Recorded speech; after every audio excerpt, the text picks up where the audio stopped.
Nat Geo Hong Kong recently concluded its 2024 photography competition on visual storytelling across different photography genres, and I submitted this photo under the landscape category. So I thought it would be a fun idea to share my thoughts about the experience and the results of the contest. Some rules that need to be considered, and these aren't going to be all of them, just the important ones that stick out. You can edit your photos, just some minor color corrections and cropping. You can't add or remove anything from the frame, so composites, generative AI, or using the remove tool is not allowed. And single exposure only, so HDR bracketing, focus stacking, star trails. And this is really just to see the world through the visual storyteller's eyes. So for my submission, it's going to be an image of the Lion Rock surrounded by a sea of clouds just before the twilight hours. I took this image in 2023, and there's actually an accompanying video about how to predict sea of clouds here in Hong Kong. So if you're interested and you haven't watched it before, I'm gonna put a link up there. But to recap that experience, I remember that entire week had very promising forecast for the cloud inversions. So I canceled all my night plans so that I can get some rest, and then I set up daily alarms at 3 in the mornings just so I can wake up in the wee hours and check the observations from the Hong Kong Observatory. And once I saw that it was finally happening, I just got out of bed, took a cab, and then just went up to the peak. But yeah, that day I took a ton of photos because I think from a landscape photography perspective, those were one of the best mornings I've ever had. And I chose this one because of 3 main reasons. And the first one is a very dumb one. My camera actually has very dirty sensors. And remember that rule about you can't remove anything. I don't know if removing dust spots will make me disqualified. So I thought this image was going to be perfect because a ton of the photo is going to be black, so the dust spots will inherently be hidden. The second reason, since it's a Hong Kong competition, I wanted to capture a subject that's very iconic to Hong Kong. And Lion Rock is one of the most prominent mountains here in Hong Kong. And there's even a term called the Lion Rock spirit, which is to represent the can-do attitudes of the Hong Kong people. And the third reason, I think I just nailed the framing and settings of this image. And with that submission, I am proud to say that I was shortlisted in the top 50 out of around close to 9,000 submissions. So even though I didn't win, extremely proud, removed all sense of imposter syndrome for quite a bit, especially it's my first photo competition. Before I show the winning images and my thoughts around them, these are all my personal opinions, and I don't really know how photo competitions are judged, but if I were to guess, there's going to be 2 main criteria. The first one is going to be on the technical quality of the photo, which is, the exposure, the focus, sharpness, detail, and all that good stuff in a photo. I mean, you wouldn't really expect a photo that's blurry or out of focus to win a photo competition unless it was very intentional. The second one is going to be on the impact of the photo. And what I mean by this is that there's thousands and thousands of submissions in the competition, and most of those probably will have technically perfect exposure and settings.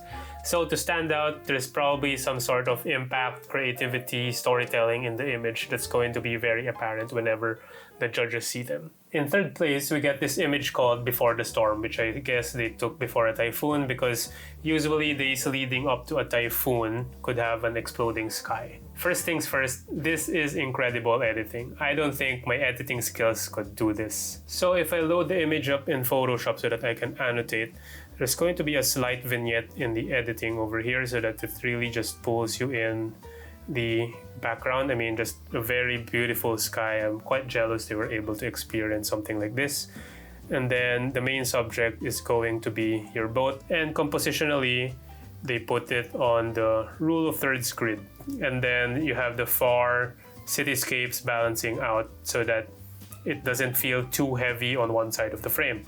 Personal preference, just so that you have an idea of how I would have taken this photo if I was out there in the field and taking it myself. I would probably try to shoot it higher, like raising my arms up, so that I can avoid the overlap of the boat with the bridge behind. But stunning shot nonetheless, very superb editing, so congratulations to Tang Hiu Pan. At second place, the harbor in twilight, and again, very stunning photo, and this may have been taken on the same day as my Lion Rock submission from the same mountain because I have this photo from that day, although mine was taken at a longer focal length. So pretty much not much to say. I really love the layers, and they really just pull you in towards the background. So repeated layers in an image just gives it some sort of stability in terms of the pattern. So it's a very strong compositional guide. And yeah, not much I would really change about the photo. Editing is great, very, very moody. And what I really like about the edit is how it respects how the atmosphere is in reality. So what I mean by that, you can see the foreground has a lot more contrast, and it decreases as you go to the background and adds more haze. And that's really how you're going to see it in real life. You know, further things in the background will have less contrast and there's going to be a lot more haze. So yeah, I think this image really fits the style of the photographer, and I have seen works from this photographer online on Instagram, so congratulations to Wilco Fong. At first place, it's going to be the sea of clouds at the giant Buddha. And you can probably see a common theme amongst these photos. They all try to take some very meaningful, impactful events.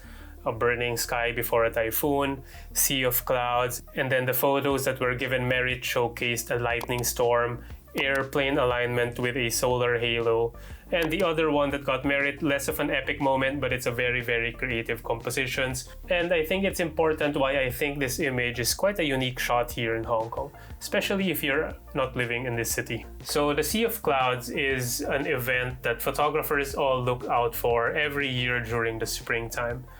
And there are going to be three main hotspots to capture it. The Time Ocean Mountain, where the runner-up photo and my Lion Rock submission was taken. There's going to be Victoria Peak and also Feng Shan. These three peaks have the common trait of being accessible by car or taxi during the midnight hours. So whenever I saw an inversion, I could easily react to it, and there isn't going to be a challenge taking a taxi to the lookout point. This shot was taken from Lantau Island, which is very far from the city and quite inaccessible to public transport before the sunrise hours, and you actually need to hike on certain lookout points to have this sort of view. Although this shot may have been taken by the drone, so I'm not sure how much hiking was involved to take this shot. But as far as I know, being on Lantau Island on a semi-unpredictable morning makes this shot quite challenging and unique to capture, at least for me. Composition-wise, amazing use of balance. So you have Big Buddha over here,